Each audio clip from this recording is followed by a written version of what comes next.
চৈত্র মাসের মঙ্গলবার দিন আপনার বাড়ির সদর দরজায় ঝুলিয়ে দিন একটি জিনিস। আপনার বাড়িতে যত সমস্ত নেগেটিভ শক্তি আছে সমস্ত কিছু দূরে যাবে। আপনার বাড়ির বাস্তুদোষ ঠিক হবে এবং আপনার আর্থিক পরিস্থিতি ঠিক হবে।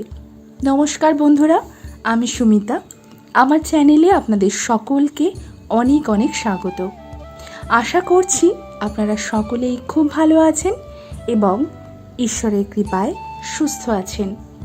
সামনেই আসতে চলেছে চৈত্র মাস। হিন্দু শাস্ত্রে চৈত্র মাসের গুরুত্ব অপরিসীম। এই মাসেই পুরনো বছর শেষ হয়ে নতুন বছর শুরু হয়।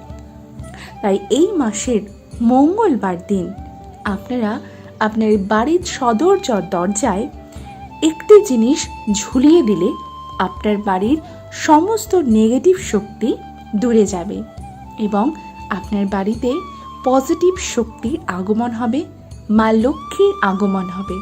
তার সাথে সাথে মা লক্ষ্মীর কৃপা আপনাদের ওপর সারা বছর থাকবে। কিভাবে উপায়টি করবেন এবং আপনার বাড়ির সদর দরজায় কী ঝুলিয়ে দেবেন, আজকে আমি আমার ভিডিওতে সম্পূর্ণটাই আলোচনা করব। তাহলে বন্ধুরা চলুন ভিডিওর মূল পর্বে যাওয়া যাক।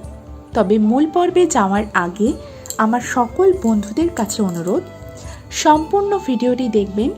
আশা করছি আপনাদের ভালো লাগবে। আর যদি ভালো লাগে অবশ্যই আমার ভিডিওতে একটি লাইক করবেন এবং আমার চ্যানেলে যদি নতুন হয়ে থাকেন আমার চ্যানেলটিকে সাবস্ক্রাইব করে আমার পাশে থাকবেন। আমি সাধারণত আমার বন্ধুদের জন্য পুজো পাঠের বিধি, তত্ত্বকথা, বাস্তু টোটকা এবং বিভিন্ন রকম উপায় বিষয়ক ভিডিও বানিয়ে থাকি। হিন্দু শাস্ত্র মতে চৈত্র মাসের গুরুত্ব অপরিসীম। এই মাসে পুরনো বছর শেষ হয়ে নতুন বছর শুরু হয়।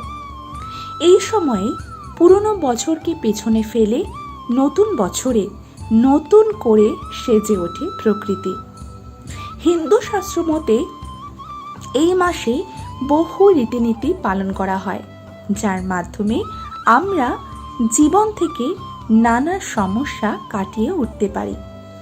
চৈত্র মাসে এমন কিছু সহজ কাজ আছে যা পালনের মধ্য দিয়ে বাড়ি থেকে নেগেটিভ শক্তিকে দূরে রাখা যেতে পারে। নেগেটিভ শক্তি বাড়িতে থাকলে নানা প্রকার সমস্যা সৃষ্টি করে, যা আমাদের জীবনকে তছনছ করে দেয়। তাই বাড়ি থেকে নেগেটিভ শক্তি দূরে রাখা অত্যন্ত প্রয়োজন। বন্ধুরা, এমন অনেক সময় হয় যে শত চেষ্টা করেও আপনার জীবনের টাকা পয়সার টানাটানি চলতেই থাকে। কোনো কাজ হওয়া কাজ সেটিও আটকে যেতে থাকে। কোনো দিক থেকেই কোনো রকম উন্নতি দেখা যায় না। চারিদিক থেকে যেন অশান্তি, কলহ আপনাকে ঘিরে ধরে। কোনো কাজই সম্পন্ন হয় না। জীবনের নানান একাধিক সমস্যা লেগেই থাকে, কখনো আর্থিক বা কখনো পারিবারিক বা কখনো চাকরি ক্ষেত্রে, আবার কারো কারো ব্যবসার ক্ষেত্রে। কখনো কখনো এমনভাবে সমস্যা ছেকে ধরে যে আমরা কি করব আর কি করব না সেটাই ভেবে পাই না।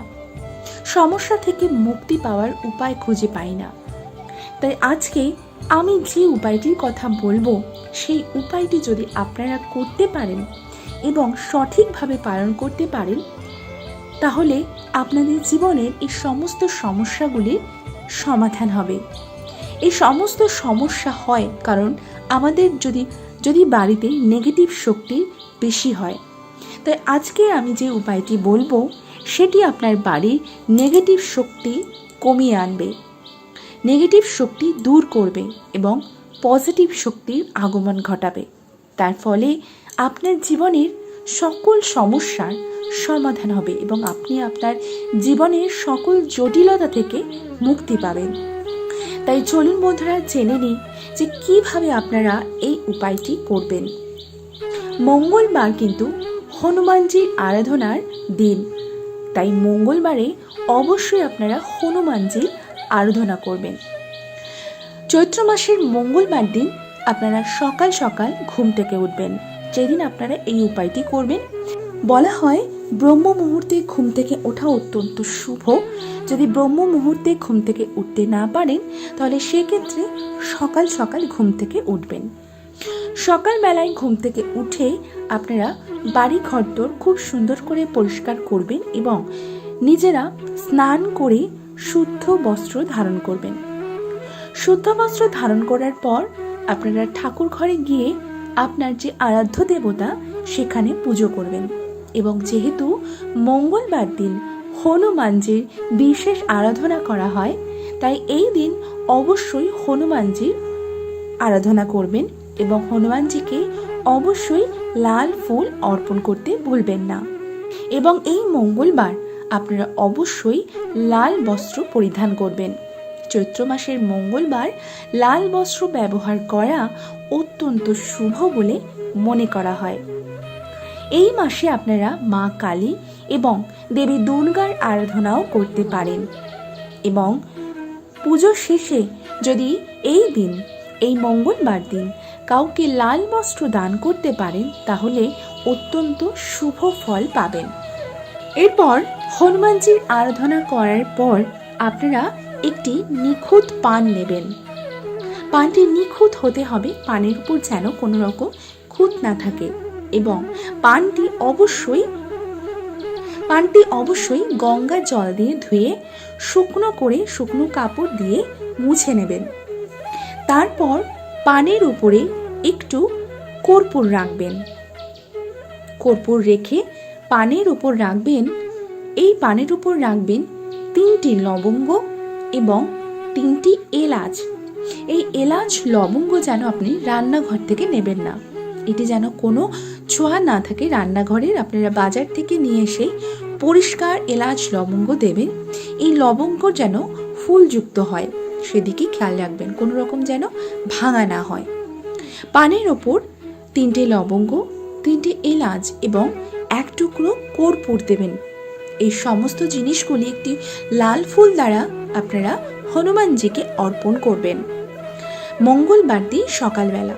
এরপর এই সমস্ত জিনিস হনুমানজির পায়ের কাছে সারাদিন রেখে দেবেন। এরপর সন্ধেবেলায় যখন আপনারা সন্ধে পুজো দেবেন, তখন সারা বাড়িতে ধূপধুনো দেখাবেন। এবং মঙ্গলবার দিন এই দিন অবশ্যই তুলসী তলায় একটি ঘিয়ের প্রদীপ জ্বালাবেন এবং আপনার ঠাকুর ঘরেও একটি ঘিয়ের প্রদীপ অবশ্যই জ্বালাবেন।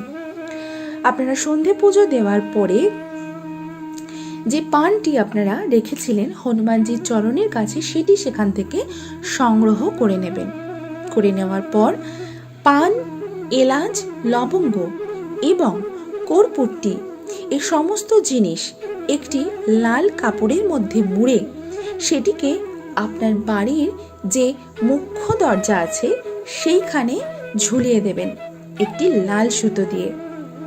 এর ফলে আপনার বাড়িতে কোনো রকম নেগেটিভ শক্তি প্রবেশ করতে পারবে না। আর যদি আপনার বাড়িতে খুব সমস্যা থেকে থাকে, সমস্যা যদি মাত্রাতিরিক্ত থেকে থাকে, তাহলে আপনারা এই উপায়টি সমস্ত মাসেই করতে পারেন। চৈত্র মাস ছাড়াও অন্য যে কোনো মাসে মঙ্গলবার এই উপায়টি করতে পারেন। এর ফলে আপনার বাড়ি থেকে সমস্ত নেগেটিভ শক্তি দূরে যাবে এবং যখনই বাড়ি থেকে নেগেটিভ শক্তি দূরে চলে যাবে, আপনার বাড়ির বাস্তুদোষ ঠিক হবে এবং আপনার জীবনের সমস্যার আস্তে আস্তে সমস্ত সমাধান হবে। এবং আরও একটি কথা মনে রাখবেন, যে দিন অর্থাৎ যে মঙ্গলবার আপনি এই উপায়টি করবেন, সেই দিন অবশ্যই নিরামিষ আহার গ্রহণ করবেন। কোনো রকম আমিষ আহার গ্রহণ করবেন না। এবং এই দিন লাল বস্ত্র পরিধান করবেন, কোনো রকম কালো রঙের বস্ত্র পরিধান করবেন না। এবং বাড়ি ঘরদোর খুব সুন্দর করে পরিষ্কার করে রাখবেন, যেন কোথাও নোংরা আবর্জনা জমে না থাকে। এইভাবে চৈত্র মাসের মঙ্গলবার যদি আপনারা এই উপায়টি করতে পারেন, তাহলে আপনার জীবনের সমস্ত সমস্যার সমাধান হবে। তাহলে বন্ধুরা, আশা করছি আজকের আমার ভিডিওটি আপনাদের ভালো লেগেছে এবং একটু হলেও আপনাদের উপকারে আসবে। আর যদি আমার ভিডিও ভালো লাগে তবে আমার ভিডিওতে অবশ্যই একটি লাইক করবেন এবং আমার চ্যানেলে যদি নতুন হয়ে থাকেন আমার চ্যানেলটিকে সাবস্ক্রাইব করে রাখার অনুরোধ রইল এবং ভিডিওটি বেশি বেশি করে শেয়ার করে দেবেন যাতে আপনার সাথে সাথে আপনার আত্মীয় পরিবার পরিজন বন্ধুবান্ধব সকলে এই ভিডিওটি পেয়ে উপকৃত হয়। তাহলে বন্ধুরা, আজকের ভিডিওটি আমি এখানেই শেষ করছি। আবারও দেখা হবে আপনাদের সঙ্গে নতুন কোনো একটা ভিডিও নিয়ে খুব শিগগিরই। ততক্ষণের জন্য আপনারা সকলে খুব ভালো থাকবেন এবং ঈশ্বরের কৃপায় সুস্থ থাকবেন।